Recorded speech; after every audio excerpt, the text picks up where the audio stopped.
Mountain biking in Israel is something that I do with great passion and commitment. And when I'm on my bike, I feel that I connect with the profound beauty of Israel. And I feel that I'm united with this country's history and biblical lore. And also for me, biking is a matter of empowerment. When I reach the summit of a steep mountain in the middle of nowhere, I feel young, invincible, eternal. It's as if I'm connecting with some legacy or with some energy far greater than myself. You can see my fellow rider here at the end of the picture, looking at me with some concern. And here's another picture of them. Unfortunately, I cannot show their faces, neither can I disclose their true names, and that's because my fellow riders are juvenile inmates, offenders, spending time in a correction facility, about 20 minutes ride from here.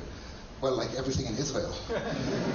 And I've been riding with these kids once a week, every Tuesday, rain or shine, for the last 4 years, and by now they became a very big part of my life.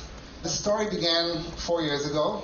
The correction facility where they're locked up happens to be right in the middle of one of my usual trips, and it's surrounded by barbed wires and electric gates and armed guards. So in one of these rides, I talked my way into the compound and went to see the warden.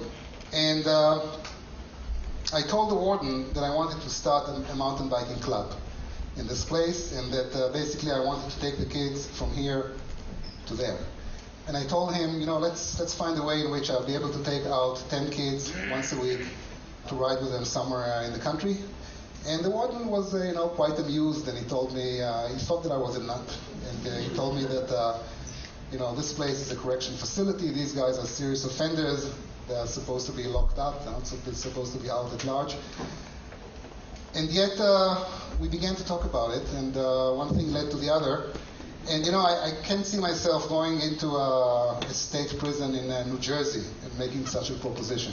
But this being Israel, the warden somehow made it happen. And so 2 months later, we found ourselves at large, myself, 10 juvenile inmates, and a wonderful fellow named Raz, who became a very good friend of mine and my partner in this project. And in the next few weeks, I had the tremendous pleasure of introducing these kids to the world of total freedom. A world consisting of magnificent vistas, like these. Everything you see here is obviously in Israel. As well as close encounters with all sorts of small creatures, coming in all sorts of sizes, colors, shapes, forms, and so on. In spite of all this splendor, the beginning was extremely frustrating. Every small obstacle, every slight uphill would cause these fellows to stop in their tracks and give up. So we had a lot of this going on. I found out that they had a very hard time dealing with frustration and difficulties. Not because they were physically unfit, but that's one reason why they ended up where they were. And I became increasingly more and more agitated because I was there not only to be with them, but also to ride and create a team, and I didn't know what to do. Let me give you an example. We're going downhill in some rocky terrain, and the front tire of Alex gets caught in one of these crevasses here. So he crashes down, and he gets slightly injured, but this does not prevent him from jumping up and then starting to jump up and down on his bike and curse violently.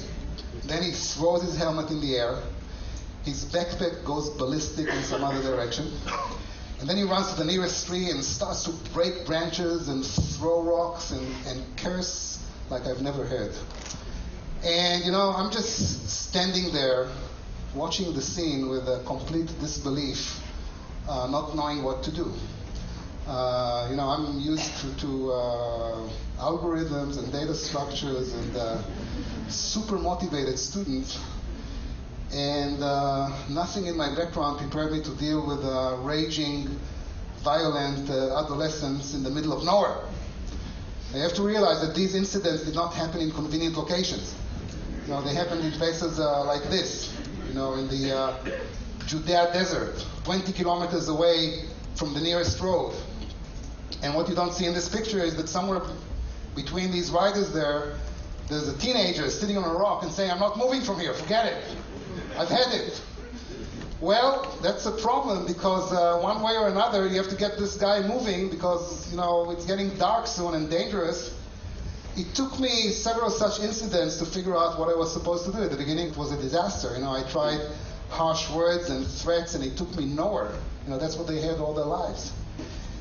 And at some point I found out when a kid like this gets into a fit, the best thing that you can possibly do is stay as close as you possible to this kid, which is it's difficult because what you really want to do is go away. But that's what he had all his life, people walking away from him.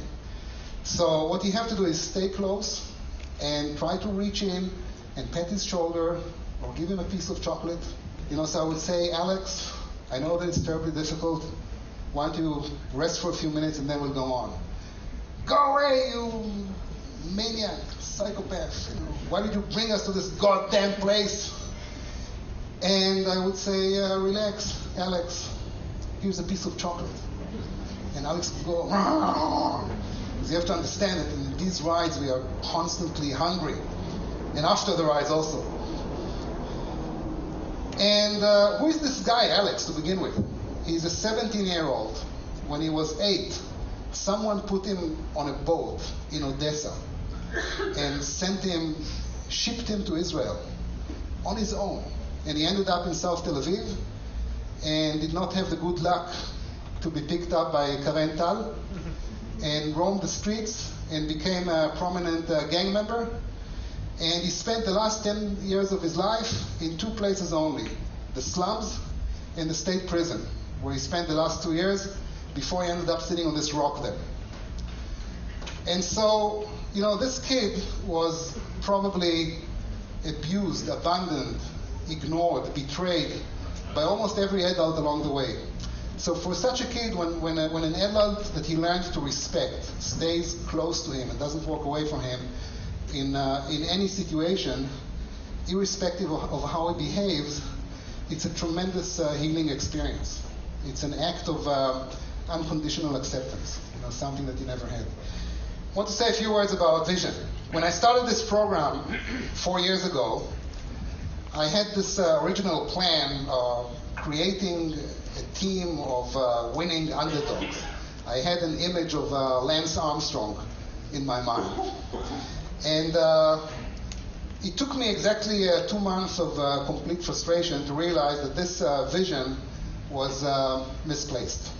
And that there was another vision, supremely more important and more readily available. It all of a sudden dawned on me in this project that the purpose of these rides should actually be to expose the kids to one thing only: love. Love to the country, to the uphill and the downhill, to all the incredible creatures that surround us, the animals, the plants, the insects. Love and respect to other fellow members in your team, in your biking team, and most importantly, love and respect to yourself, which is something that they badly miss.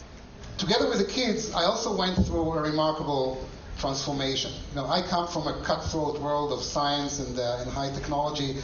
I used to think that reason and logic and relentless drive were the only ways to make things happen. And before I worked with the kids, anything that I did with them or anything that I did with myself was supposed to be perfect, ideal, optimal.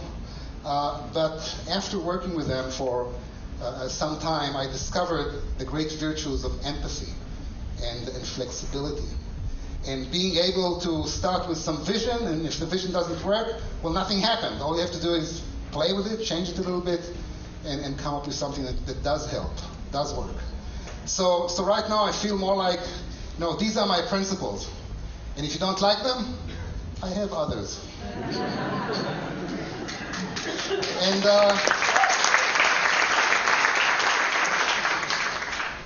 And one of these principles is focus.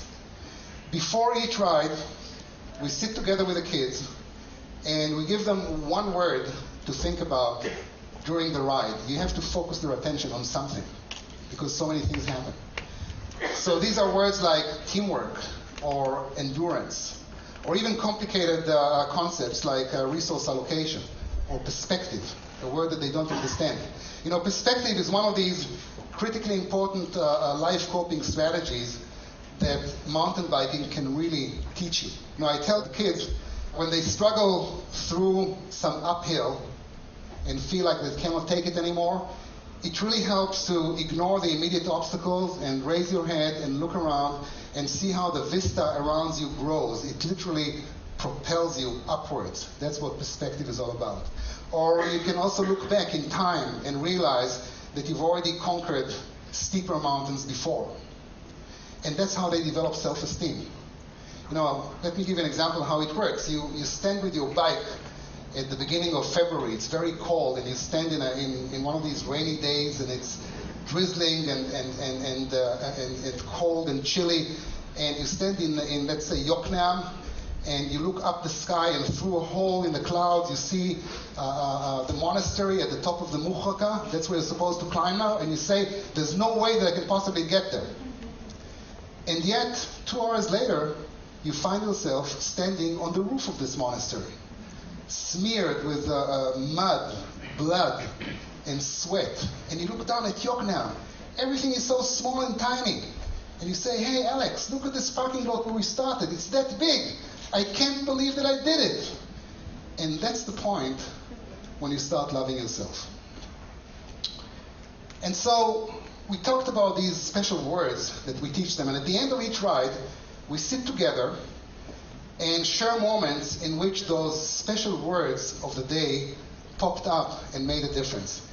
And these discussions can be extremely inspiring. In one of them, one of the kids once said, you know, when we were riding on this ridge overlooking the Dead Sea, and he's talking about this spot here, I was reminded in the day when I left my village in Ethiopia and ran away together with my brother.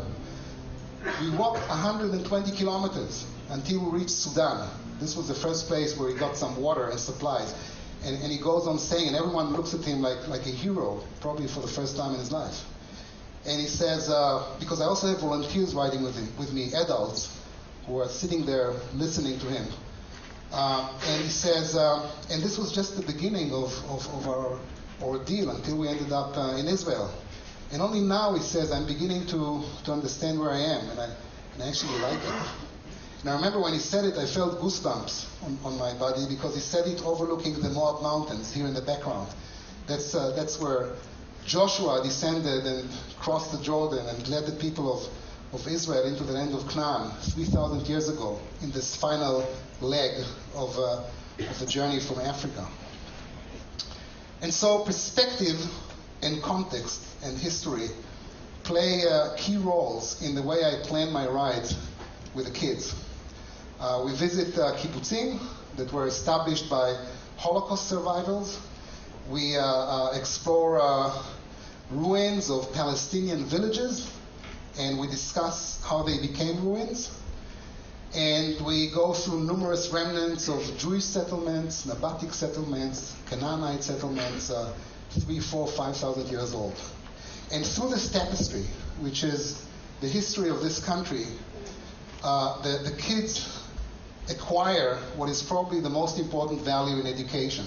And that is the understanding that life is complex. And there's no black and white. And by appreciating complexity, they become more tolerant. And tolerance leads to hope. I ride with these kids once a week, every Tuesday. Here's a picture I took last Tuesday, less than a week ago. And I ride with them tomorrow also. In every one of these rides, I always end up standing in one of these incredible locations, taking this incredible landscape around me, and I feel blessed and fortunate that I'm alive, and that I sense every fiber in my aching body. And I feel blessed and fortunate that 15 years ago, I had the courage to resign my tenured position at NYU and return to my home country, where I can do these incredible rides with this group of troubled kids coming from Ethiopia and Morocco, and Russia. And I feel blessed and fortunate that every week, every Tuesday, and actually every Friday also, I can once again celebrate in the marrow of my bones the very essence of living in Israel on the edge. Thank you.